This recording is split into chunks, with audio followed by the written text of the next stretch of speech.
Cylinder தட்டுப்பாடு, நாளைக்கு petrol வருமானு தெரியல, வேலைக்கு போவானான்னு தெரியல, பொருளாதார நெருக்கடியா இருக்கு. பெட்ரோல் டீசல் ஓடல இல்ல அப்படின்னா மொத்த போக்குவரத்து முடிஞ்சு. ஒட்டுமொத்த இந்தியாவும் ஷடன். இன்னொரு லாக்டவுன் தான். கொரோனா மாதிரி இன்னொரு லாக்டவுன் தான். பெட்ரோல் டீசல் இல்லைன்னா அவ்வளவுதான். இந்தியாவிலேயே தமிழ்நாட்டில தான் வேலைக்கு போகக்கூடிய பெண்களுடைய சதவீதம் அதிகம். 41%. கல்வியில முன்னேறிய முக்கியமா பெண்கள்ல கல்வியில முன்னேறிய மாநிலம் தமிழ்நாடு தான். எது இங்க இதெல்லாம் சாத்தியமாச்சு? தமிழ்நாடுல சென்னை பாதுகாப்பான நகரம்னு நான் சொல்லல. இந்தியாவிலே பாதுகாப்பான நகரம் தமிழ்நாடு, சென்னை. யார் சொன்னது? 2வது கோயம்புத்தூர். யார் சொன்னது?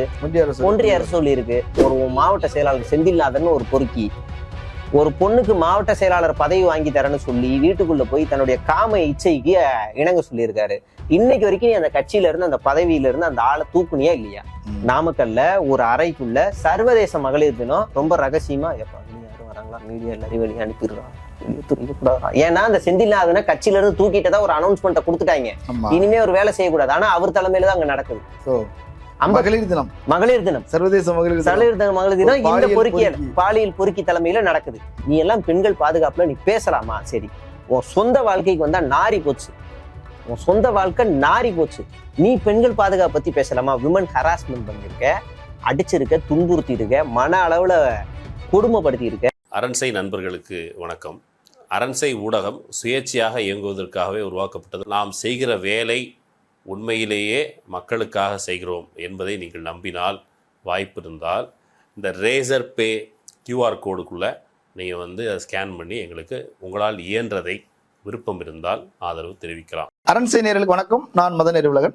இன்று நமது சிறப்பு விருந்தினர் தோழர் சேகுவார் அவர்கள். நிறைய விஷயங்கள் விவாதிக்க இருக்கிறோம். அவரை வரவேற்கலாம். வணக்கம் தோழர். வணக்கம். இன்றைக்கு ஒரு வழியாக டிவிக்கு காரங்கெல்லாம் வீதிக்கு வந்துட்டாங்க. தமிழ்நாடு முழுக்க எல்லோரும் போராட்ட களத்துக்கு வந்துட்டாங்க. விஜய் மட்டும் வரல. ஆமா, வெயில் அதிகமா இருந்ததுனால அவர் வரல.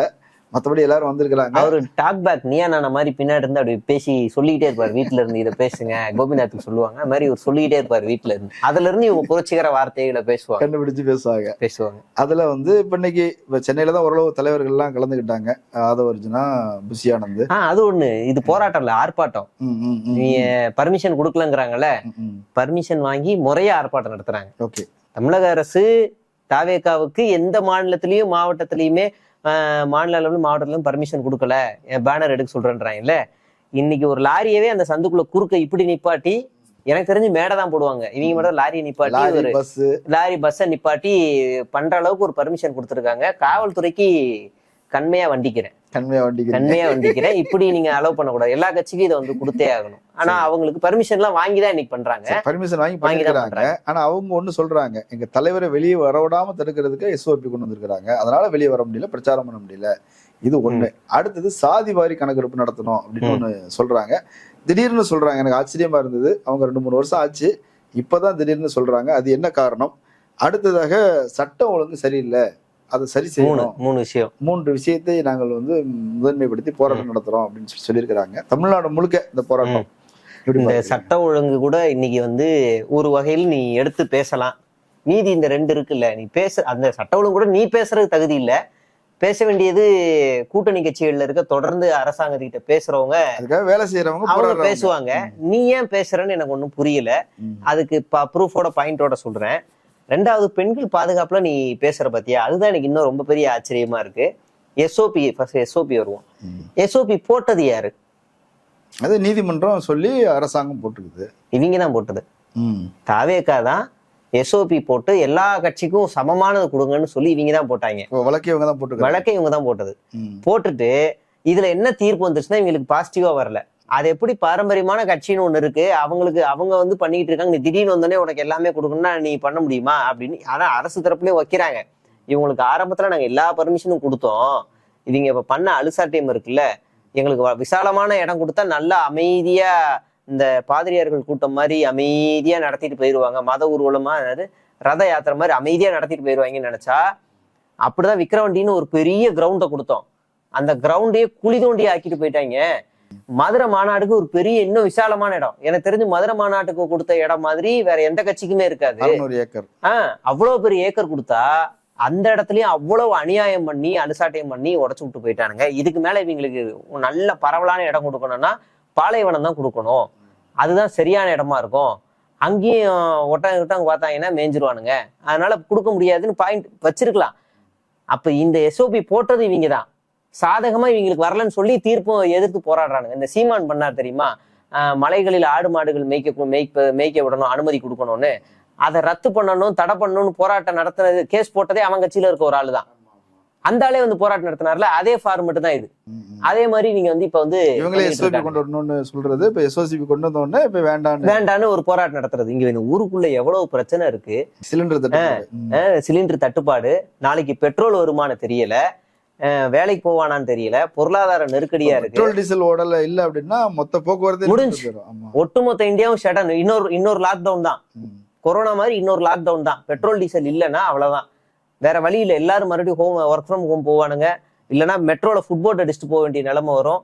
இப்படி பல சிக்கல்கள் வரப்போகுது. அதை வந்து பேச வேண்டிய நிலைமையில இருக்கும். ஆனா அதை வந்து அவங்களுக்கு பெரிய சிக்கல், பெரிய பிரச்சனை. அது ஒரு முக்கியமான பிரச்சனையே நீங்க பேசாமலே கடந்து போயிட்டாங்க. பேசவே இல்லை. அத நீ அஜெண்டால வைக்கலாம் கூட பேசியிருக்கலாம், நீ அதையும் ஒரு வார்த்தையை சேர்த்து பேசியிருக்கலாம், தப்பு கிடையாது. ஆனா அதை பேசவே இல்லை. அடுத்ததா ஒரு பொண்ணுக்கு வந்து பாதுகாப்பு இல்லை, அந்த பொண்ணு வந்து இல்ல தூத்துக்குடியில ஒரு பொண்ணு கழிவறை அவங்க வெளியே ஓபன்ல வந்து அது வந்து அந்த கோரிக்கை வந்து நியாயமானது. அந்த பொண்ணுக்கு வந்து அநீதி நடந்திருக்கு, நிச்சயமா அதுக்கு வந்து நீதி கிடைக்கணும். குற்றவாளிகளை கைது பண்றதுக்கு 6 தனிப்படை அமைக்கப்பட்டிருக்கு. மாவட்ட ஆட்சியர் ஒவ்வொரு வீட்லயும் போய் விசாரணை நடத்திட்டு எல்லாத்தையும் பேசிக்கிட்டு இருக்கிறாரு. அதிகாரிகளும் போய் விசாரணை நடத்தி காலையில இருந்து இவ்வளவு வேலைகள் நடந்துகிட்டு இருக்கு. இப்ப இவங்க என்ன மாதிரி இவங்க ஒரு வழக்கறிஞர் ஒருத்தர் சொன்னாங்க, அந்த மாதிரி டாய்லெட் போன பொண்ணுக்கு வந்து ப்ரொடெக்ஷன் கொடுக்கலன்னு சொல்லி. நம்ம என்ன பண்ண போறோம்னா, 8.5 கோடி விஜயன் ஆட்சிக்கு வந்தோடனே 8.5 கோடி மக்கள் தொகையில 4.25 கோடியை அப்படியே காவல்துறை ஆக்கிடுவோம். ஒரு ஆளுக்கு ஒரு போலீஸ் பாதுகாப்பு, டாய்லெட் போகும்போதெல்லாம் கூட. ஆமா, ஒரு ஆளுக்கு ஒரு போலீஸ் பாதுகாப்பு. வீட்டுக்கு போகும்போது பஸ் டிரைவர் ஓட்டுறாருன்னா அவர் பின்னாடி ஒரு போல் நிக்கணும். ஒரு ஆளுக்கு ஒரு பாதுகாப்புன்னு சொல்லி 4.5 கோடியை 4.25 கோடியை அப்படியே போலீஸ் ஆக்கிடுவோம். அந்த 4.25ல அப்படியே 2 வந்து ஆண் பெண்ணுன்னு 2ஆ பிரிச்சிருவோம். அப்படி பிரிச்சு கரெக்டா சரிசம பங்கு அப்படியே கரெக்டா பிரிச்சு ஒரு ஆட்சியை நடத்திடுவாரு. இப்ப சட்ட ஒழுங்கு சரியில்லைன்னா நீ எந்த பாயிண்ட வைக்கணும்? அந்த குற்றத்துல சம்பந்தப்பட்டவர்கள் காப்பாற்றப்பட்டிருக்கிறார்களா, இல்ல அலட்சியமா இருந்திருக்காங்களா? அலட்சியமா இருந்த இன்ஸ்பெக்டர் காத்திருப்பு பட்டியலுக்கு மாத்தியாச்சு. அப்ப வேற என்னெல்லாம் அங்க குறைபாடுகள் இருக்கு? எடுக்கலன்னா விமர்சிக்கலாம். எல்லா வேலைகளும் நடந்துகிட்டே இருக்கு.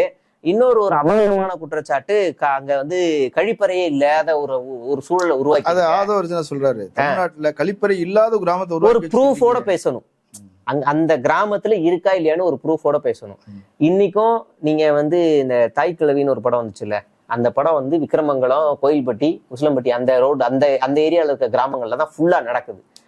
அந்த ஏரியால எல்லா வீட்லயும் டாய்லெட் இருக்கும், ஆனா அவங்க டாய்லெட்ல போக மாட்டாங்க. என் ஊரு தமிழ்நாட்டோட கல்ச்சரே அதுதான். சக்காங்கோயில்பட்டி, அடுத்து மம்முட்டிப்பட்டி, இப்படியே வரும். அங்கெல்லாம் எல்லா வீட்லயும் டாய்லெட் இருக்கும், தண்ணியும் இருக்கும், ஆனா அங்க போக மாட்டோம். காலையில அப்படி வெளியே அப்படிதான் போயிட்டு தான் வருவோம். இது வந்து எல்லாருமே அப்படிதான் பண்ணுவாங்க. கல்ச்சர். சில பெண்கள் வீட்டுக்குள்ளேயே இருந்துருவாங்க. இதுவே தெரியாத இந்த தற்கொலை கழிப்பறையே இல்லைன்னு சொல்றேன். சரி, இப்ப நீ யாரை திரும்ப கேட்கணும் அப்படின்னா, ஒவ்வொரு கிராமத்துக்கும் வீட்டுக்கும் கக்கூஸ் கட்டித்தரன்னு ஒரு ஆளு சொன்னாரே, ஞாபகம் இருக்கா? அவரு நீ ஏன் கேட்கல? இல்ல, அவரை பத்தி நாங்க பேச மாட்டோம். ஏன்னா எலெக்ஷன்ல வந்து அவங்க ஆட்சியில இல்ல, டிஎம்கே தான் ஆட்சியில. ஒரு ஜோக்கர்னு ஒரு படம் வந்துச்சு, ஞாபகம் இருக்கா? அதுல அந்த கக்கூஸ் தான் மேட்ரே. ஒவ்வொரு வீட்டுக்கும் மத்திய அரசாங்கம் கிராமங்கள்ல பாத்ரூம் கக்கூஸ் கட்டி தரோம்னாரு. அது எந்த அளவுக்கு ஊழலா போய் முடியும் அப்படின்னு அந்த படத்துல அழகா காமிச்சிருப்பாரு ராஜ். அதையே நீ பேச மாட்டேற? கக்கூஸ் கட்டித்தரேன்னு சொன்னாரு, அப்ப அங்க இல்லையோ? இப்ப மோடியை நீ கேக்குறியோ அப்படின்னு நம்ம கேட்கணும். மாநில அரசாங்கம் தன்னுடைய சொந்த முயற்சிகளை பொது கழிப்பறை தனியா கட்டி கொடுத்துருக்கு. எல்லா இடங்களும் ரொம்ப முன்னாடியே பொது கழிப்பறை இருக்குது, எப்பயில இருந்தும் இருக்கு. இப்ப முன்னவாவது அது காசு கொடுத்து போற மாதிரி இருந்துச்சு. இப்ப இலவசங்கள்லயே போய் நிக்குது. அது இலவசங்கள் தான், கொடுத்தா நீங்க விருப்பம் இருந்தா கொடுக்கலாம், வெளியில அதை கிளீன் பண்றவங்களுக்கு. அப்படி ஆயிடுச்சு. ஒரு அபாண்டமான குற்றச்சாட்டு டக்குன்னு தூக்கி போடுறது. அதாவது தமிழ்நாட்டுல 8.5 கோடி மக்கள் இருக்காங்கன்னா அங்கங்க நடக்கிறது எல்லாத்தையுமே ஒன்னாக்கி ஒரு பூம் பண்றது. எங்கயோ ஒருத்தர் நடக்கிறது மொத்தமா நடக்குது. தமிழ்நாடு முழுக்க இதுதான் நடக்குது. இல்ல, அந்த ஒரு வழக்கறிஞர் சொல்றாங்க, நம்ம விஜய் என்ன ஆட்சிக்கு வந்துட்டாரு அப்படின்னா பெண்கள் தைரியமா வீதியில நடக்கலாம், தெருவுல நடக்கலாம். இப்ப என்ன முக்காடு போட்டு ஒளிஞ்சு படுத்துக்கிட்டு உருண்டு போறாங்களா? தெரியல, எனக்கு ஒன்னும் புரியல. இந்தியாவிலேயே தமிழ்நாட்டுலதான் வேலைக்கு போகக்கூடிய பெண்களுடைய சதவீதம் அதிகம், 41%. கல்வியில முன்னேறிய முக்கியமா பெண்கள்ல கல்வியில முன்னேறிய மாநிலம் தமிழ்நாடு தான். எது இங்க இதெல்லாம் சாத்தியமாச்சு? தமிழ்நாடுல சென்னை பாதுகாப்பான நகரம்னு நான் சொல்லல. இந்தியாவிலே பாதுகாப்பான நகரம் தமிழ்நாடு, சென்னை. அது யாரு சொன்னது? 2வது கோயம்புத்தூர். யாரு சொன்னது? ஒன்றிய அரசு சொல்லி இருக்கு. நீ எங்கேயோ ஒண்ணு குற்றங்கள் நடக்கும், ஏன் உன் கட்சிக்குள்ளேயே நடக்கும். உன் கட்சிக்குள்ள நடந்த ஒரு அந்தர சுந்தர வேலையை காட்டுவா. ஒரு மாவட்ட செயலாளர் செந்தில்நாதன் ஒரு பொறுக்கி ஒரு பொண்ணுக்கு மாவட்ட செயலாளர் பதவி வாங்கி தரேன்னு சொல்லி வீட்டுக்குள்ள போய் தன்னுடைய காம இச்சைக்கு இணங்க சொல்லியிருக்காரு. இன்னைக்கு வரைக்கும் நீ அந்த கட்சியில இருந்து அந்த பதவியில இருந்து அந்த ஆளை தூக்குனியா இல்லையா? தூக்கல. நான் இன்னொரு ப்ரூஃபும் சொல்றேன். சர்வதேச மகளிர் தின விழாவை எப்படி ஒரு கட்சி கொண்டாடணும்? அந்த கட்சி ஒரு சர்வதேச மகளிர் தின விழா கொண்டாடுது, எப்படி கொண்டாடணும்? கிராண்டா கொண்டாடணும். கட்சியோட தலைவர்கள் எல்லாரையுமே கூப்பிட்டு வச்சு கொண்டாடணும்ல. சத்தம் இல்லாம ரகசியமா கொண்டாடின ஒரே தற்கொலை கூட்டம் இவங்க தான். இது நாமக்கல்ல நடக்குது. நாமக்கல்ல ஒரு அறைக்குள்ள சர்வதேச மகளிர் தினம் ரொம்ப ரகசியமா, யாரும் வராங்களா, மீடியா எல்லாரையும் வெளியே அனுப்பிடுறா, வெளியே துணிக்கூடாதா. ஏன்னா அந்த செந்தில்நாதனை கட்சியில இருந்து தூக்கிட்டதா ஒரு அனௌன்ஸ்மெண்ட்டை கொடுத்துட்டாங்க. இனிமே ஒரு வேலை செய்யக்கூடாது. ஆனா அவர் தலைமையில தான் அங்க நடக்குது மகளிர் தினம், சர்வதேச மகளிர் தினம். இந்த பொறுக்கியல் பாலியல் பொறுக்கி தலைமையில நடக்குது. இந்த கூட்டத்தை ஒருங்கிணைச்சவருடைய வயசு வந்து ஒரு 55 இருக்கும். சீனிவாசன் பேரு. அவரு அந்த கட்சிக்குள்ள எந்த அமைப்புல இருக்காருன்னு நீங்க நினைக்கிறீங்க? கெஸ் பண்ணுங்க சும்மா. சரி, ஏதாவது முதியோர் பாசறை பிரிவு அந்த மாதிரி இது கழுசுற இளைஞர் அமைப்புல வச்சா கூட சரி போய் தொலை அப்படின்னு விட்டுருக்கலாம். மாணவர் அணியில இருக்காப்ல. 55 வயசு மாணவர் அணியில இருக்காரு. அந்த பேனர்ல கொட்ட எழுத்துல போட்டிருக்கோம் நான் மாணவர் அணி அப்படின்னு. அதுக்கு எவ்வளவு புஷிட்ட கொடுத்தாருன்னு நமக்கு தெரியாது. இவங்க ரகசியமா நடத்துறானுங்க. இந்த மாதிரி ஒரு கூட்டத்தை நடத்துறானுங்க. கரெக்டா நேத்து ஒரு பொண்ணு 2 பக்கத்துக்கு ஒரு கட்டுரை எழுதி வெளியே விடுது. நான் இந்த கட்சியை விட்டு வெளியே போறதுக்கு எனக்கு வேற வழி. நேத்து ஒரு பொண்ணு அறிக்கை வெளியிடுது டிவிகேல இருந்து. நான் இந்த கட்சியை விட்டு வெளியில போகிறதுக்கு எனக்கு வேற வழியே இல்ல. சொந்த கட்சி ஆளுங்க என்ன அபியூஸ் பண்றாங்க, சொந்த கட்சி ஆளுங்க என்ன மன உளைச்சலுக்கு ஆளாகிறாங்கன்னு நேத்து சொல்லுது. நேத்து சொல்லுது. முந்தா நாள் இந்த பொறுக்கி தலைமையில சர்வதேச மகளிர் தினம். அதுக்கு முந்தா நாள் ரஞ்சனா நாச்சியார்னு ஒரு நடிகை, அவங்க தாவேக்காவில இருக்காங்க. இப்போ அவங்க உருக்கமா ஒரு கட்டுரை எழுதுறாங்க. இந்த மாதிரி ஒர்த் இல்லைன்னு எப்படி நீங்க சொல்லலாம்? உங்களுடைய நாகரிகமான தலைவர்னு சொல்லணும், நீங்க எப்படி இப்படி எழுதலாம்னு அவங்க சொல்றாங்க. அவங்களுடைய கமாண்ட்ல போய் நீ எவ்வளவு மோசமானவ, நீ ஐட்டம், நீ நீ அது அப்படின்னு மொத்தமா போடுறான். எல்லாத்தையும் போடுறான். இது ஒரு கட்டத்துக்கு மேல என்ன பண்றான்னா, அவங்க வந்து சினிமா துறையில இருக்காங்க. அவங்க ரீல்ஸ் எல்லாம் எடுப்பாங்க. சிகரெட் பிடிக்கிற மாதிரி, டான்ஸ் ஆடுற மாதிரி ரீல்ஸ் எல்லாம் இன்ஸ்டால போட்டிருக்காங்க. அதை எடுத்து இவளோட இந்த பொம்பளையோட நடத்தையை பாத்தீங்களா? டே, உன் தலைவன் விஜயே கடைசி படத்துல உஃபு தான்டா ஊதிட்டு வந்தான், அதை ஏன்டா நீ செய்ய மாட்ற? அவங்களும் சினிமா துறை தான், சூப்பர் ஸ்டார் கூட எல்லாம் நடிச்சிருக்காங்க. அப்ப இவன் இது முந்தா நேரத்து நடக்குது. அதுக்கு ஒரு வாரத்துக்கு முன்னாடி மதுரையில ஒரு பொண்ணு சொந்த கட்சி மாவட்ட செயலாளருடைய தொல்லை தாங்க முடியாம மருந்தை குடிச்சிட்டு அட்மிட் ஆகுது. இப்ப இவனுங்கெல்லாம் பெண்கள் பாதுகாப்பு பத்தி இவனுங்கெல்லாம் பேசலாமா? முதல்ல இவனுங்க பேசுறதுக்கு அருகதை இருக்கா? துப்பு இருக்கா இவங்களுக்கு? ஒரு பொண்ணு வந்து எனக்கு புருஷனை விட விஜய் தான் பிடிக்குன்ற பொண்ணுக்கு நீங்க பதவி கொடுக்குறாங்க. அந்த ஒரு தகுதியை வச்சு பதவி கொடுத்துருக்காங்க. பதவி கொடுக்கல, வேட்பாளர் நம்ம சில்பா குமார் வந்து முறைய தங்கச்சியை அறிமுகப்படுத்தி அடுத்து அவருக்கு சீட்டுக்கு அடி போட்டுக்கிட்டு இருக்காரு. இன்னும் ஒரு வாரத்துல அந்த பொண்ணுக்கு சீட்டுன்னு வந்து நியூஸ் வரப்போகுது. அது அறிவிக்கிறாங்க. இப்ப இவனுங்கெல்லாம் பெண்கள் பாதுகாப்பு பத்தி பேசலாமா? இந்த மாநிலம் பெண்களை படி படி படி, வேலைக்கு போ தடையா இருக்கியா? நீ பஸ்ல போ, பஸ்ஸை நான் ஃப்ரீயா தரேன், வேற உனக்கு என்ன தடையா இருக்கு? உனக்கு பீரியட் டைமா இருக்கா? உனக்கு அங்க நாப்கின்ல எல்லாமே நாங்க உனக்கு எல்லாம் ப்ரொவைட் பண்றோம், வேற என்ன உனக்கு பாதுகாப்பு இருக்கு? ராத்திரியில தனியா வரியா? உனக்கு பிங்க் பேட்ரோல் அனுப்புறோம், என்ன வேற என்ன தடையா இருக்கு? வீட்டுக்குள்ள நீ முடங்கி இருக்கியா? பயப்படாத, அதுக்கு உனக்கு ஒரு 1000 ரூபாய் தரோம், வேற என்ன வேணும் அப்படின்னு எல்லா வகையிலயும் அந்த பெண்களை முடங்க விடக்கூடாம ஏதோ ஒரு வகையில நீ ஓடிக்கிட்டே இரு. விமன் எம்பவர்மெண்ட்ங்கிறது வந்து ரொம்ப ஃபாஸ்டா ஓடுது. எந்த ஒரு வகையிலயும் அவங்க வந்து முடங்கிடக்கூடாது. நீ கண்டினியூஸா வேலைக்கு போயிட்டே இருக்கியா? ஒரு நாள் ரெஸ்ட் வேணும்னா லாஸ் ஆஃப் பே ஆயிருமா? கவலைப்படாது, தைரியமா லாஸ் ஆஃப் பே ஆகட்டும், லீவ் எடு, அந்த 1000 ரூபாய் நான் உனக்கு தரேன், உனக்கு உடம்பு தான் முக்கியம், அப்புறம் பாத்துக்கலாம் அப்படின்னு ஒரு அரசு இங்க வந்து பண்ணிக்கிட்டு இருக்குன்னா, இவனுங்க இது எல்லாத்தையும் உடைக்கிறதுக்கு எங்கேயோ நடக்கிற ஒரு சம்பவத்தை தூக்கிட்டு வரான். வெளியில நடக்கிற சம்பவத்தோட இப்ப நான் ஒரு வாரம் பட்டியல் போட்டல தாவேக்காவில இது அதிகம். ஒரு பொண்ணு ஆடியோ நான் லீக் பண்ணியிருக்கேன், இந்த மாவட்ட செயலாளரோட என்னால தொல்லை தாங்க முடியல அப்படின்னு. நீங்க ரீசெண்டா டிஎம்கே ஏடிஎம்கே டிவிகே இந்த 3 கட்சியில அதிகமா பெண்கள் வந்து வெளியில வந்து அபியூஸ் புகார்கள் எந்த கட்சியில இருந்து கொடுத்தாங்கன்னா டிவிகே. இப்ப இந்த ஒரு வாரம் சொன்னா அஜிதாவை எடுத்துக்கோங்க, திருவண்ணாமலையில ஒரு பொண்ணு ஆன் ஸ்டேஜ்ல என்ன வந்து என்னுடைய சாதியை வச்சு இந்த மாவட்ட செயலாளர் பொண்ணு பேசுறாருன்னு சொல்லுது. சிவகாசியில ஒரு பொண்ணு வந்து என்ன வந்து பாடி ஷேமிங் பண்றாரு ஒரு மாவட்ட செயலாளர்னு பேசுது. ஆவடியில ஒரு பொண்ணு வந்து அப்படிதான் பேசுது. அஜிதாவை கார் ஏத்தி கொள்ள பாக்குறீங்க. உன்னோட மாநில நிர்வாகி பட்டியல்ல ஒரே ஒரு பெண் தான் இருந்துச்சு, இஸ்லாமிய பெண். அந்த பெண்ணோட பதவியும் தூக்கிட்டு RSS காரனை தூக்கிட்டு வந்து உள்ள உட்கார வைக்க தாகிராவ. அப்ப நீ யாருக்காக வேலை செய்யற? நீ எல்லாம் பெண்கள் பாதுகாப்புல நீ பேசலாமா? சரி, உன் சொந்த வாழ்க்கைக்கு வந்தா நாரி போச்சு, உன் சொந்த வாழ்க்கை நாரி போச்சு. நீ பெண்கள் பாதுகாப்பு பத்தி பேசலாமா? விமன் ஹராஸ்மெண்ட் பண்ணிருக்க, அடிச்சிருக்க, துன்புறுத்தி இருக்க, மன அளவுல கொடுமைப்படுத்தி இருக்க, 5 வருஷம் வீட்டுக்குள்ள வெளியே விடாம டார்ச்சர் பண்ணிருக்க. நீ இப்ப இதுக்கு ஸ்டாலின் பொறுப்புன்னு சொல்லுவாங்களா? இது தனிப்பட்ட காரண பிரச்சனை தானே. பெண்ணுக்கு ஸ்டாலின் பாதுகாப்பு கொடுக்கல அந்த வக்கீல் பேசுமா? அது அந்த இந்த நொறநாட்டிய வேலையெல்லாம் இவனுக்கு வந்து இங்க வந்து பேசுவானுங்க. தமிழ்நாட்டுக்கு தேவையான எந்த விஷயமே இவங்களுக்கு தெரியாது. முதல்ல இங்க அற்புதமா செஞ்சுக்கிட்டு இருக்கிறதுல நொறநாட்டியை கண்டுபிடிக்கிறதா இவனுடைய வேலை. அதை ஒரு நான் பேசும்போது சொல்றாரு, எப்படி விஜய் வந்து சொன்னார்ல, ஏன் நாகத்துல நடக்கல, திருச்சியில நடக்கல, கரூர்ல மட்டும் நடந்துச்சுன்னு. இல்ல, இப்ப அவர் சொல்றதுக்கு காரணம் என்னன்னா, இப்ப எங்க தலைவரை வந்து அவங்க தெய்வம் மாதிரி பாக்குறாங்க, ரொம்ப உயர்ந்த இடத்துல வச்சு பாக்குறாங்க. அவங்க மேல எப்படி செருப்பத்துக்கு எரிஞ்சிருவாங்க? ஆத்தா அன்னபூர்ணி மாதிரி வீட்டுக்குள்ள வச்சு மஞ்சள் தண்ணியை ஊத்தி வீட்டுக்குள்ள போய் பாத்துக்கோ. அன்னபூர்ணின்னு ஒரு ஆத்தா இருக்குது, அவங்க பாட்டுக்கு உள்ள கோயில் உள்ளே இருப்பாங்க. அந்த மாதிரி உங்க அண்ணன் வீட்டுக்குள்ளே உட்கார வச்சு நீங்க லைன்ல நின்றுங்க. பனையூர்ல லைனா நின்றுட்டு டெய்லி மாலையும் பாலையும் தூக்கிட்டு போய் காலையும் ஊத்திட்டு தொட்டு கும்பிட்டு வாங்க. முடிஞ்சா அந்த காலில் ஊத்துன பாலை குடிச்சிட்டு கூட வாங்க. டம்ளர் 10,000 ரூபாய் வாங்கின கூட்டம் தானே, வாங்கட்டும். நீ கடவுளா பாக்குறன்னா அப்படி வச்சுக்க, எதுக்கு வெளியில கொண்டு வர? கடவுள் வெளியே வரக்கூடாது. இல்ல, என்ன இருந்தாலும் இப்ப செருப்பத்துக்கு எரிஞ்சிருக்காங்கன்னா அப்ப வேற யாரோ எரிஞ்சிருக்காங்க, அப்ப அது திமுக இருக்கணும். அந்த இடத்துல எவனுக்கு குடிக்க தண்ணி இல்ல, மூச்சு முட்டுது, எல்லாம் செத்துக்கிட்டு இருக்கான். ஒருத்த மட்டும் நல்லா சுகமா மேல நிக்கிறான், பாட்டு பாடிக்கிட்டு இருக்கான். அப்ப அவனை பார்த்த உடனே நீ தாண்டா எங்களை காப்பாத்தணும்னு தோணும்ல.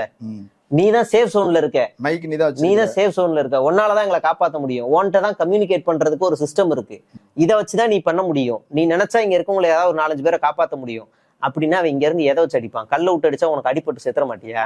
மண்டையிலேயே இல்ல படாத இடத்துல பட்டுச்சுன்னா என்ன ஆகும்? அப்போ உனக்கு வலிக்க கூடாது, வெயிட்டான பொருளா இருக்குன்னா அவன் செருப்பதான் அடிப்பான். அவனால அங்க இருந்து அங்க கடந்து கூட வர முடியல, கத்துறானே, எதுவுமே கேட்கல, நீ பாட்டு பாடிக்கிட்டு இருக்கிற. அப்ப இப்ப இதை வந்து ரொம்ப தெளிவா அந்த வீடியோவே இன்னைக்கும் வைரல் ஆயிருக்கு, இன்னைக்கும் சோசியல் மீடியால இருக்கு. இப்படின்னு பண்ணிட்டு செருப்பு எடுத்து அடிக்கிறான். இதுக்கு மேல உனக்கு ஒரு டெஃபண்டம்லர் இல்ல, ஒரு சாதாரண குழந்தை கூட தெரியும் அந்த ஆக்ஷன் என்னன்னு. இவன் வந்து இங்க வந்து மறுபடியும் கிளப்பி விடுறானுங்க. என்னன்னா ரொம்ப சிம்பிள், சிபிஐ விசாரணை கூட்டுருச்சு. ஏற்கனவே நான் பொங்கல் காய்ச்சி திங்க போறேன், கரும்பு கடிச்சு இன்னும் மெல்ல போறேன்னு கதை விட்டு வந்துட்டாப்ல. ஆனா எதுவும் பண்ணல. இப்ப திரும்ப இங்க கூப்பிட்ட உடனே எனக்கு கட்சி வேலை நிறைய இருக்கு, நான் என்ன செய்யறதுனே தெரியல, அடுத்தடுத்து நிறைய கட்சி வேலை இருக்கு அப்படின்னே எனக்கு வந்து சென்னையில கொடுங்க இல்ல பக்கத்துல கொடுங்கன்னு ஏமாத்தினாரு. அப்ப என்ன பண்ணிட்டாங்கன்னா, அப்படி என்ன கட்சி வேலைன்னு கேட்ட உடனே டக்குன்னு ஒரு 20 பேரை வச்சு ஒரு இன்டர்வியூ மாதிரி எடுத்து டேமேஜ் பண்ணி ஏமாத்தி அந்த 20 பேரை ஏற்கனவே சீட்டு கொடுத்துட்டாங்க. அவங்க பேனர் போட்டு நான் தான் வேட்பாளர் அவன் பிரச்சாரமே பண்ண ஆரம்பிச்சிட்டான். பேருக்கு ஒரு இன்டர்வியூ நடத்தி அவனை வந்து இதான் எங்க வேலைன்னு காமிச்சிட்டாங்க. ஐயோ மறுபடியும் வேலை காட்டணுமே, நம்ம கண்டினியூஸா வேலை இருக்குன்ட்டோமே அப்படின்னு எஸ்ஓபி இருக்கே, எஸ்ஓபி சாதிவாரி கணப்பெடுத்து சேர்த்துக்கலாமா? இப்போதைக்கு அதான் ஒரு பிரச்சனை. என்ன நீ கட்சி ஆரம்பிச்சு 2 வருஷம் ஆகி 3வது ஆண்டே துவக்க விழா நடத்திட்ட, உனக்கு இன்னைக்குதான் சாதிவாரி கணக்கெடுப்பு நடத்தணும்னு தோணுச்சா? ஆமா, அது எதனால 2 வருஷமா கேட்காம இப்ப திடீர்னு உன்னோட கொள்கையில கூட அது இல்ல. விஜய் வந்து 2-3 இடத்துல அறிவிச்சார்ல, தேர்தல் பிரச்சார பரப்புரையில நான் இதெல்லாம் பண்ணுவேன், நான் வாக்குறுதிகள், அதுல கூட அது இல்ல. எப்படா நீங்க திடீர்னு இதை வச்சு நடத்துறீங்க? இல்லப்பா, அது ஒரு கிரவுண்ட்ல அப்படி ஒரு இஷ்யூ இருக்குதுன்றத அவங்க அனலைஸ் பண்ணிருப்பாங்க, அதுல இருந்து பேசிருப்பாங்க. சரி, நீங்க இப்ப பண்றீங்க ரைட்டு. ஒரு மாநில அரசாங்கத்தால ஒரு சாதிவாரி கணக்கெடுப்பை நடத்த முடியுமா? இல்லப்பா, அவர் சொல்றாரு இல்லையா, பீகார்ல செஞ்சிருக்காங்க, தெலுங்கானால செஞ்சிருக்காங்க, கர்நாடகாவில் செஞ்சிருக்காங்க. இப்ப கர்நாடகாவில ஒரு முறை செஞ்சாங்க. அதுக்கு மட்டும் எவ்வளவு செலவாச்சுன்னா கிட்டத்தட்ட 190 கோடி செலவாச்சு. ஒரு தடவை செஞ்சுட்டாங்க. இப்ப ஒரு சாதியினர் வந்து சொல்லிட்டாங்க, என்ன என் சாதியை கம்மியா காமிச்சுட்ட, இதுல ஃபேக் இருக்கு, ஐயோ முடியாதுன்ட்டான். இப்ப மறுபடியும் செலவு பண்ணி இன்னொரு நடத்துனாங்க. இப்ப அதே மாதிரி இங்க செலவு பண்ணி நடத்தணுமா? ஒரு மத்திய அரசாங்கம் ஒரு சென்சாஸ் எடுக்கும், தமிழ்நாடு ஒரு சென்சாஸ் எடுக்கும், ரெண்டுத்துக்கும் முரண் வராதா? அப்போ ஒரு அரசாங்கம் மத்தியில இருக்க ஒரு அரசாங்கம் எடுத்தாதானே அதுக்கான முறை கரெக்டா இருக்கும். சரி, நீ இவ்வளவு கேட்கறல, 2011 காங்கிரஸ் ஆட்சி முடியறதுக்கு முன்னாடி ஒரு சென்சாஸ் எடுத்தாங்கல்ல, வெளியிட சொல்லி நீ பேச வேண்டியதானே? இல்ல, அதுல ஏதோ மைனர் மிஸ்டேக் இருக்குதுன்னு சொல்றாங்க. அப்ப அவங்க நடத்த சொல்ல வேண்டியதானே? நீ தமிழ்நாடு அரசு எத்தனை முறை தீர்மானம் நிறைவேற்றி நடத்துங்கன்னு சொல்லியிருக்காரு முதலமைச்சர் ஸ்டாலின். உனக்கு அது தெரியுமா தெரியாதா? இவங்க சொன்னாங்க, பிரதமர் ஓகே சொல்லிட்டாரு, நாங்க மக்கள் தொகை கணக்கெடுப்பு நடத்தும் போது சாதிவாரி கணக்கெடுப்பு நடத்துறோம்னு பிரதமர் சொல்லிட்டாரு. அப்புறம் என்ன இவங்களுக்கு பிரச்சனை? இப்ப இந்த நேரத்துல இவங்களுக்கு என்ன பிரச்சனை? சரி, இப்ப இந்த எலெக்ஷன் நேரத்துல நடத்தி உனக்கு என்ன ஆகும்? இன்னும் ஒரு 10 நாள்ல வந்து இல்ல அவங்களுக்கு என்னன்னா இப்ப எஸ்ஓபிங்கிறது மிக முக்கியமான பிரச்சனை. இன்னைக்கு கூட தூத்துக்குடிக்கும் மதுராந்தகத்துக்கும் போகணும்னு எங்க தலைவர் துடிச்சிட்டே இருக்கிறாரு. பிடிச்சு வச்சிருக்கிறோம், அங்க கட்டில போட்டு பிடிச்சு கட்டி வச்சிருக்கிறோம் சொல்றாங்களே. அதாவது ஒரு அரசு வந்து விஜய் வெளியே விட மாட்டேன்றாங்க, வெளியே பூட்டு போட்டு வச்சிருக்காங்களா? நான் ஸ்பேர் கீ வேணா நான் போய் வாங்கிட்டு வந்து கொடுத்துறேன் அறிவாலயத்துல இருந்து. ஆர்ப்பாட்டம் போராட்டம் நடத்துறதுக்கு அனுமதி எப்பவுமே கேட்டுதான் ஆகணும். பேனர் வைக்கிறதுக்கு அனுமதி கேட்டுதான் ஆகணும். மண்டபத்துக்குள்ளேயோ இல்ல இன்னொருத்தரோட வீட்டுல போய் துக்கம் விசாரிக்கிறதுக்கோ எந்த அனுமதியும் கிடையாது. இந்திய அரசியலமைப்பு சட்டத்துல அப்படி எதுவுமே சொல்லவே கிடையாது. நீ எப்ப பெர்மிஷன் கேட்ட, எப்ப தரலன்ற டேட்டாவை ரிலீஸ் பண்ணு. நீ எப்பவுமே வாய் வார்த்தையிலேயே பேசுறல. உன் மேல ஒரு நம்பிக்கைத்தன்மை வேணும்னா, நான் இந்த டேட்ல போய் கொடுத்தேன், இந்த டேட்ல எனக்கு வந்து கொடுக்கல. நீங்க தானே காலைல பல்லு விளக்கத்துல நைட்டு தூங்குற கொசுத்தி ஏத்துறதுக்கு ரீல்ஸ் போடுறீங்க. நடக்கிறது ஓடுறது எல்லாத்தையும் போட்டாங்க, இன்னும் குளிக்கிறது மட்டும் தான் போடல, எல்லாத்தையும் ரீல்ஸ் போட்டாங்க. அப்ப நீ என்ன பண்ணு, இந்த டேட்ல நாங்க அப்படியே வாரமா ஆடு வீடெல்லாம் வச்சு பட்டாசெல்லாம் வெடிச்சு நாங்க போய் பர்மிஷன் கொடுத்துருக்கோங்க, 2 நாள்ல தரேன்னு சொல்லியிருக்காங்கன்னு ஒரு ஸ்டேட்மெண்ட் எடுத்துட்டு வா. 2 நாள்ல எங்களுக்கு மறுத்துட்டாங்கன்ற ஸ்டேட்மெண்ட்டையும் கொடு. அப்ப இன்னைக்கு நடந்ததுக்கு எப்படி உனக்கு பர்மிஷன் யார் கொடுத்தா? இன்னைக்கு நடக்கிறது ஆர்ப்பாட்டம்னா பர்மிஷன் உண்டு. பர்மிஷன் கேட்டாதான் கொடுப்பாங்க, இல்லைன்னா தரமாட்டாங்க. அப்ப இன்னைக்கு உனக்கு எஸ்ஓபி தடை இல்லையே, நீ நல்லா தான் நடத்துற. இல்ல அவங்க எஸ்ஓபியை வந்து காயின் பண்றது முக்கியமான காரணம் 5000 பேருக்கு மேல கூடணும்னா அதுக்கு நிறைய கண்டிஷன்ஸ் எல்லாம் இருக்குது. ஃபாலோ பண்ணிதான் ஆகணும். நீ கரூருக்கு அப்புறத்தோட உன்னுடைய மரண ஓலங்கள் முடிஞ்சிருச்சா? கரூருக்கு அப்புறம் முடிஞ்சிருச்சா? இல்லையே, தொடர்ந்துகிட்டே இருக்கே. அதுல நீ போய் பார்க்க கூட மாட்டற, அதான் பிரச்சனை. அடுத்தடுத்து செத்தவங்களையும் நீ போய் பார்க்க மாட்டற. அப்ப நீ எப்பதான் திருந்துவ? இல்ல இப்ப எல்லாரையும் செத்தவங்க எல்லாம் போய் பார்த்துட்டு இருக்க முடியுமா? அப்படின்னு ஒரு தலைவர், ஒரு முக்கியமான வேலைகள் இருக்கும். சரி, அப்ப பாடியை தூக்கிட்டு வந்து வீட்டுக்கு கொண்டு வந்துடுறோம். இனிமே எப்ப எங்க செத்தாலும் தம்பி நீ உயிருக்கு போராடிக்கிட்டு இருக்க, ஒன்னும் கவலைப்படாத, அரை மணி நேரத்துல நீ செத்துருவ. ஆனா பரவாயில்ல, 1 மணி நேரத்துல விஜய் நான் வீட்டுக்கு கூட்டு போய் உன் பாடியை காமிச்சிட்டு அடுத்து ஒன்னு நேரடியா மார்ச்சோரி கொண்டு போயிடுறோம், கவலைப்படாத அப்படின்னு கூட்டு போயிருவோமா? இனிமே இது என்ன இது? நீ அப்ப என்ன வெங்காயத்துக்கு அனிதா வீட்டுக்கு போன? நீ ஏன் போன? அரசியலுக்கே வராம நீ அனிதா வீட்டுக்கு போன நீ அரசியலுக்கு வந்ததுக்கு அப்புறம் ஏன் சொந்த கட்சி ஆளுங்களோட வீட்டுக்கு போய் சாவு பண்ணி போக மாட்டற? அரசியலுக்கே வராத நீ அண்ணா ஹசாரை போய் பாக்குற, ஏன் விவசாயிகள் போராட்டத்துக்கு போகல?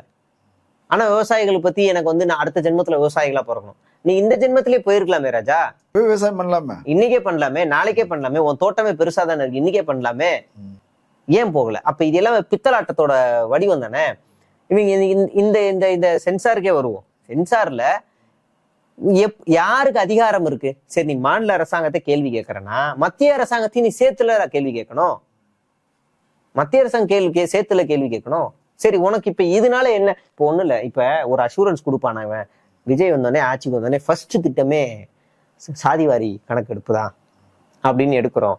ஒருவேளை ஏதாவது ஒரு சாதி சண்டைக்கு வந்தா கூட எங்க அண்ணா வந்து மறுபடியும் எடுக்க மாட்டாரு, அவரே போய் சண்டைக்கு போயிருவாரு, அப்படியே சரி சமாளிச்சிருவாரு அப்படின்னு விஜய் வாக்குறுதி கொடுப்பாரா? அப்ப இது சாதி கலவரமா மாறாம இருக்கணும்னா இதை யாரு செய்யணும் அப்படின்னா மத்திய அரசாங்கம் தான் செய்யணும்.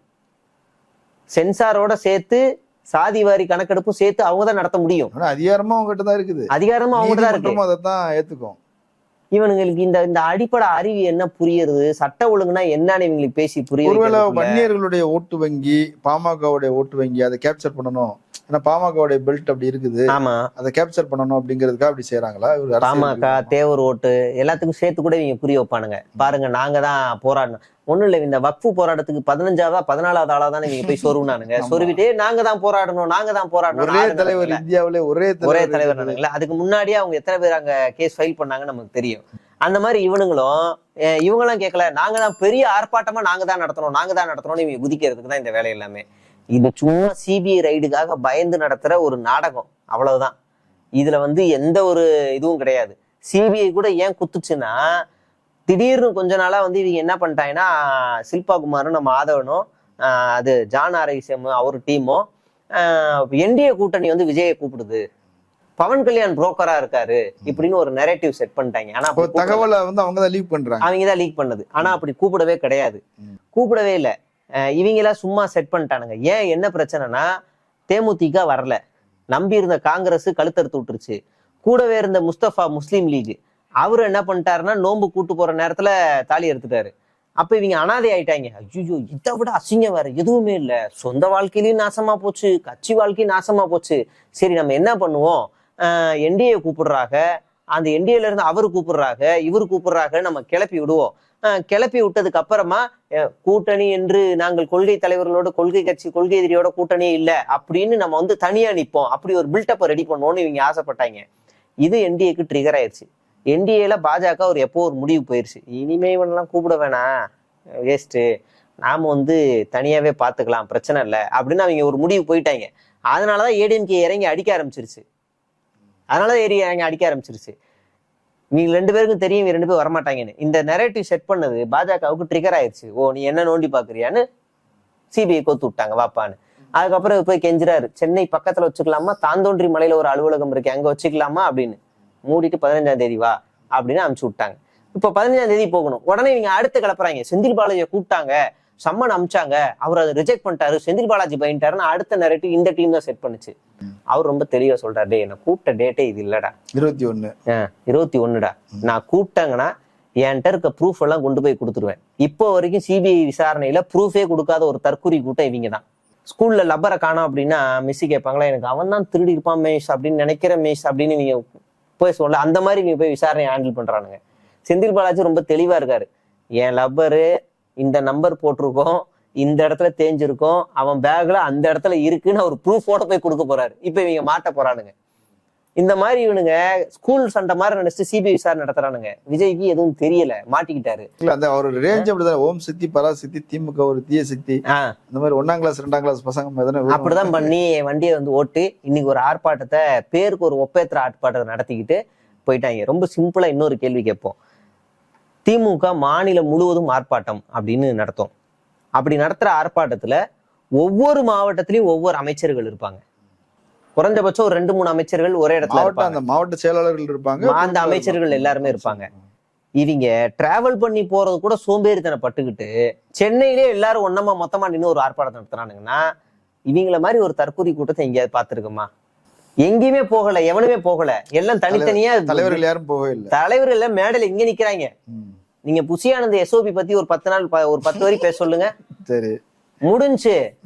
நீங்க அந்த கட்சியோட லட்சணம் என்னன்னு புஷி ஆனந்த திராணி தில்லு இருந்துச்சுன்னா புஷி ஆனந்த உட்கார வச்சு இன்னைக்கு எதுக்கெல்லாம் ஆர்ப்பாட்டம் நடத்தணும், விஜய் வரோடாம தடை போட்டுக்கிறாங்க, அவ்வளவுதான் சொல்லுவாப்புல. எஸ்ஓபினா அது எஸ்ஐ மாதிரி ஒரு பொறுப்பு, அந்த எஸ்ஓபி அதிகாரி தான் எங்களாண்ட கொடுக்கலன்றவாரு. அப்படியே சரி அதை விடுங்க, இந்த சாதிவாரி கணக்கெடுப்பு அதை பத்தி சொல்லுங்க அப்படின்னா ஒண்ணுமே தெரியாது. அந்த ஆளை பொறுத்த வரைக்கும் கலெக்ஷன், கமிஷன், கட்டிங், அவ்வளவுதான் அந்த ஆளுக்கு. ஒரு ஐபிஎஸ் முன்னாள் அதிகாரி போய் ஒரு தொகுதியில தாவேக்காவில புஷி ஆனந்த பார்த்து சீட்டு கேட்கறாங்க, 3 கோடி கொடுன்னு கேட்கிறாரு புஷி ஆனந்த். அதுக்கு அந்த அம்மா கேட்குறாங்க, 3 கோடியா, அப்பனா கொடுத்துருவீங்களா அப்படின்னா, இல்லை 2 கோடி எனக்கு, 1 கோடி கட்சிக்கு, இப்போ சீட்டு கிடைச்சிருமா? அதெல்லாம் சொல்ல முடியாதுமா, நீ கேட்குற தொகுதி ரொம்ப டிமாண்டான தொகுதிமா, அதெல்லாம் கொடுக்கறதுல ரொம்ப சிரமம் இருக்கு அப்படின்னு இருக்காங்க. அப்புறம் எப்படிங்க? ஐயோ அதெல்லாம் நீ ஒரு லக்ல தான் கொடுப்போம், சீட்டு இருக்கா இல்லையெல்லாம் தெரியாது, இருக்கா இல்லையான்னு தெரிஞ்சுக்கிறதுக்கே 3 கோடி ஒரு ஆளுக்கு தான் கொடுக்க முடியும். சீட்டு வந்து சான்ஸ் இருக்கு. இவங்க தான் அந்த 67 57 அந்த வருஷத்தை திரும்ப கொண்டு வர போறவங்க. 67 77 அதை கொண்டு வர போறாங்க. எனக்கு எம்ஜிஆர் மேல பல விமர்சனங்கள் இருக்கு. இந்த நம்ம தோழர்ல சுட்டு கொன்னது, அநியாயம் பண்ணது, இதெல்லாம் வேற. ஆனா இவங்க எம்ஜிஆரை விட படு மோசமானவங்க. எம்ஜிஆர் ஊர்ல இருக்க உலைய அடிச்சு கிழிச்சு சொந்த கட்சிக்காரனுக்கு கொடுப்பாரு. இவங்க சொந்த கட்சிக்காரங்கிட்டே அடிக்கிறாங்க, ஊர்ல இருக்கவங்கிட்டே அடிக்கிறானுங்க, எல்லார்த்தையும் அடிக்கிறானுங்க. விக்ரவாண்டி மாநாடுல தொடங்கின புஷி ஆனந்தோட வேட்டை இன்னைக்கு அவரோட சொத்து மதிப்பெல்லாம் எவ்வளவுன்னு சிபிஇடில ரைடு வந்துச்சுன்னா, ஈடில இப்படி ஒரு ஸ்கேமரா அவன் லைஃப்ல பாத்திருக்கே மாட்டாங்க. என்னடா இது, யோ யார் நீ மணி ஈஸ்டே தோத்து போயிரும் புஷி ஆனந்த் கிட்ட. விக்ரவாண்டி மாநாட்டுல ஒரு 1000 டிக்கெட்டை கையில வச்சிருக்காப்புல, கையில வச்சுக்கிட்டு காசை கொடுக்குறேன்னு சுத்திக்கிட்டு இருக்காரு. கடைசியா பாண்டிச்சேரியில இருந்து இங்க சேலம் வரைக்கும், கடைசியா தஞ்சாவூர் வரைக்கும் கியூஆர் கோடை வந்து சேல்ஸ் பண்றதான் புஷி ஆனந்தோட வேலை. இன்னொன்னு நடக்குது, 100 ரூபா கொடுத்து விருப்ப மனு ஃபார்மை ஒரு மாவட்ட செயலாளர் ஃபோன் பண்ணி, நீ மட்டும் 2000 ஃபார்ம் வாங்கணும். அவன் வாங்கி என்ன பண்ணுவான்? 100 ரூபா ஃபார்மை நம்மகிட்ட வந்து சொல்லிட்டாங்க 50,000 ஃபார்ம் வித்து தீந்துருச்சு. 50,000 × 100ன்னு போட்டு பாருங்க, புசியானது எவ்வளவு அடிச்சிருப்பாருன்னு. 2000 ஃபார்ம் நீ வாங்கி தான் ஆகணும்ட்டாரு. இவங்களும் வேற வழி இல்லாம 2 லட்ச ரூபா கொடுத்து 2000 ஃபார்ம் வாங்கிட்டாங்க. ஒண்ணுமே பண்ண முடியல. இப்ப நீ போட்டி போடுறன்னா உன் தொகுதிக்கு நீ செலவு பண்ணும், அது இல்லாம 2 தொகுதிக்கு செலவு பண்ணும். அப்படின்னா சொல்லு உனக்கு சீட்டு தரேன். அவன் எப்படி செலவு பண்ணுவான்? ஒரு மாவட்ட செயலாளர் அவனுக்கு செலவு பண்றதுல ஒரு நியாயம் இருக்கு. அவன் இன்னும் 2 தொகுதி இல்ல அப்படி நான் எப்படி செலவு பண்ணும்? அப்பனா நீ இது ஒரு ஆப்ஷன். நீ போட்டிடுறன்னா உன்னோட சேர்த்து 2 தொகுதிக்கு செலவு பண்ணும், ஒரு ஆப்ஷன். 2வது ஆப்ஷனு, உன் தொகுதியோட உன் தொகுதி நீ போட்டிடலன்னா நீ வேற யாராவது 2 பேரை கூட்டுவா. 3வது ஆப்ஷனு, இது 2மே செய்யலாம், ஓடி போயிரு, நான் வேற யாரையாவது போட்டுருவேன். இப்படித்தான் ஊழல் ஒழிக்க போறாங்க. அப்படிதான் ஒழிக்கிறானுங்க. ஒவ்வொரு மாவட்டத்திலயும் மாவட்ட செயலாளருடைய பதவிகளை எப்படி மாவட்ட செயலாளர் லாபி எப்படி நடக்குதுன்னா, அவனுக்கு கீழே தலைவர், பொருளாளர், பகுதி, ஒன்றியம், வட்டம் இப்படி போட்டு வச்சிருக்காங்கல்ல, அவங்க எல்லாருக்கும் ஒரு அமௌண்ட்டை வாங்கிட்டு 10 லட்சம் 30 லட்சம் வாங்கிட்டு போட்டு வச்சிருப்பான். 6 மாசம் அவனை உள்ள உட்கார வச்சு வேடிக்கை பார்ப்பான். அதுக்கப்புறம்ப்பா உன் வேலை சரியில்லை, உன் நல்லா இல்ல, நான் உன்னை கட்சி விட்டு தூக்குறேன் அப்படின்னு தூக்கிடுவானுங்க. மறுபடியும் காசு கொடுக்குற வேற ஒருத்தர் இன்னொருத்தனை போட்டுருவான். அப்படிதான் இப்ப ரீசெண்டா ஒருத்தனோட ஆடியோ ரிலீஸ் ஆச்சு. அவர் புலம்பி தள்ளிட்டாரு, என்னங்க இது நம்பி நான் என் வாழ்க்கையே போச்சுங்க அப்படின்னு புலம்புற. 6 மாசத்துக்கு ஒரு வாட்டி சூப்பரா தூக்கி காய் கட்டி ஒரு கட்சியை நடத்திட்டு இருக்கானுங்க. இவனுங்க தான் ஊழல ஒழிக்க போறானுங்க. பெண்களுக்கு பாதுகாப்பே இல்லாத கட்சி, இவன் கட்சியில இருக்க அபிஷியல் மெம்பரே அறிக்கையை கொடுத்துட்டு வெளியில வர அளவுக்கு இருக்கிற ஒரு கட்சி. சட்ட ஒழுங்கை பத்தி சொல்லவே வேணாம். நாகையில ஒரு மாவட்ட செயலாளரும் அவன் பையனும், நெல்லையில நெல்லைன்னு நினைக்கிறேன், அங்க நாகையில வெட்டுருவேன், தலையை துண்டாக்கிடுவேன், கடல்ல கட்டி கல்ல கட்டி இறக்கிடுவேன்னு சொல்ற அளவுக்கு உன் கட்சியை வச்சிருக்க. ஒரு மணல்குள்ளே ஒரு திமுக ஆளு மாட்டினாருன்னு அவ்வளவு பேசினியே, இவனை ஏன்டா பேசல நம்ம கேட்கணும். அப்ப எல்லா அக்கிரம தப்புகளையும் இவங்க பண்ணிட்டு சுத்தி இருக்க எல்லார் மேலையும் பழிய போட்டுக்கிட்டு, இன்னும் நான் ஆன்லைன்ல இவங்களோட ஐடிஸ் என்னென்ன பண்ணுதுன்னு நான் எடுத்தேன்னா அது ஒரு தனி டாபிக். ஆன்லைன்ல இவங்களுக்காக இயங்குற ஐடிஸ் எடுத்தாலும் தனி டாபிக். ஆனா அதெல்லாம் எங்க ஐடி இல்லைன்றுவாங்க. அதனாலதான் இப்ப பொறுப்புல இருக்க ஆளுங்களே என்ன பண்றான்றது மட்டும் இந்த நேர்காணல் சொல்றேன். இப்ப இவனு பேசுறானுங்க, இதுல எதுக்குமே துளியும் தகுதி இல்லாதவனுங்க தான் இன்னைக்கு ஆர்ப்பாட்டத்தை ஒரு பேருக்கு சிபிஐ ரைடுக்கு பயந்து நடத்தின ஆர்ப்பாட்டம். இந்த சாதிவாரி கணக்குப்படுத்தினால தமிழ்நாட்டு மக்களுக்கு ஏதாவது ஒரு நல்லது இருக்கா இவன் சொல்றது பின்னாடி? ஓகே, நிறைய முக்கியமான விஷயங்கள் பேசியிருக்கிறீங்க. கலந்து கொண்டு கருத்துக்களே போயிருந்தமைக்கு நன்றி. நன்றி. சரி, மற்றவர்கள் சந்திக்கலாம். நன்றி.